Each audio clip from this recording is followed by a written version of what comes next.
নমস্কার বন্ধুরা, Trihans lifestyle and mom চ্যানেলে আপনাদের সকলকে স্বাগত জানাই।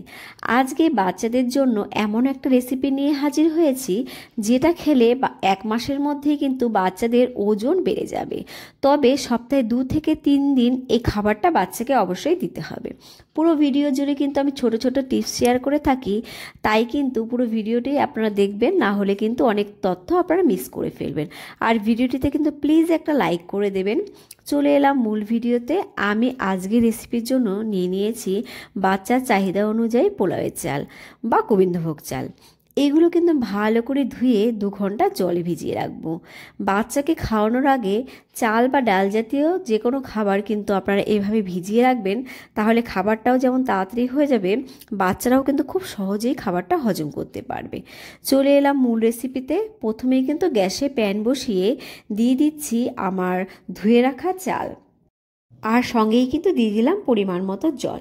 বাচ্চাকে যেদিন প্রথম গোবিন্দভোগ চাল খাওয়াবেন সেই দিন থেকে পরপর কিন্তু 2 দিন বাচ্চাকে সেই গোবিন্দভোগ চাল দিয়ে বিভিন্ন রেসিপি করে খাওয়াবেন।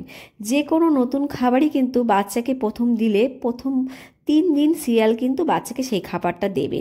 তাহলে কোনো খাবার থেকে বাচ্চার কোনো সমস্যা বা অ্যালার্জি হলেই কিন্তু আপনারা বুঝতে পারবেন। আর নতুন কোনো খাবার দিলে কিন্তু সেই খাবারটি সকালের দিকেই দেবেন, রাতে কিন্তু কখনোই দেবেন না। কারণ সকালে দিলে বাচ্চার যদি কোনো সমস্যা হয়, আপনারা কিন্তু খুবই তাড়াতাড়ি ডাক্তারের কাছে বাচ্চাকে নিয়ে যেতে পারবেন।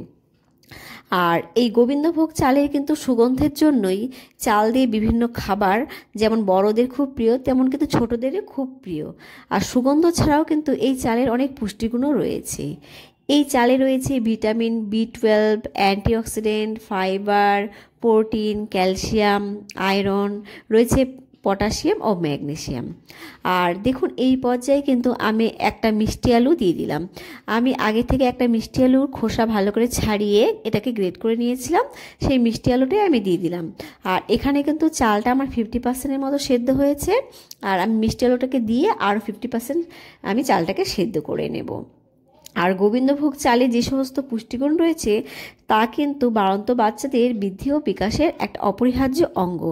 এছাড়া এই চাল কিন্তু বাচ্চাদের ওজন বাড়াতেও খুব ভালো সাহায্য করে। মিষ্টি আলু কিন্তু বাচ্চাদের স্বাস্থ্যের জন্য খুবই উপকারী একটা সবজি। মিষ্টি আলুতে রয়েছে প্রোটিন, ওমেগা 6, ফাইবার, রয়েছে ভিটামিন A, বিটা ক্যারোটিন।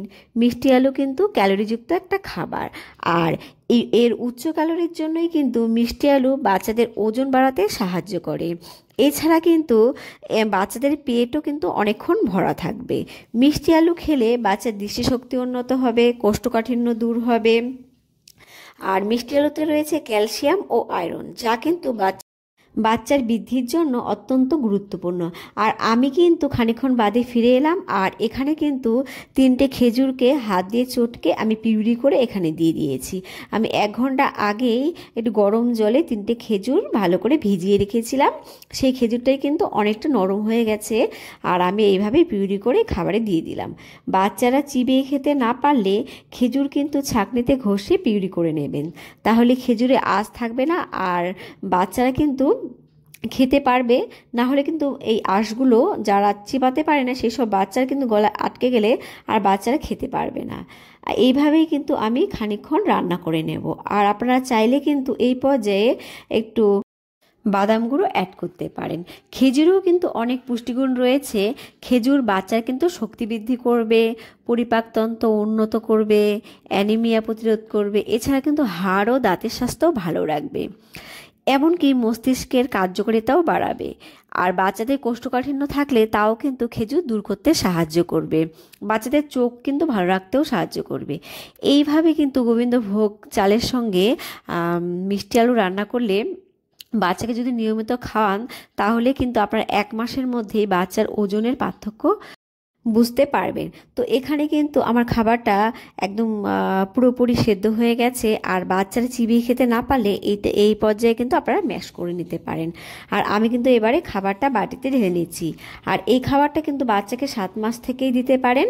আর আমি কিন্তু খাবারটা এরকম ঘনত্বে নামালাম, আর আপনাদের বাচ্চারা যেমন ঘনত্বে খেতে পছন্দ করে আপনারা কিন্তু সেই ঘনত্বেই বাচ্চাকে খাওয়াতে পারেন।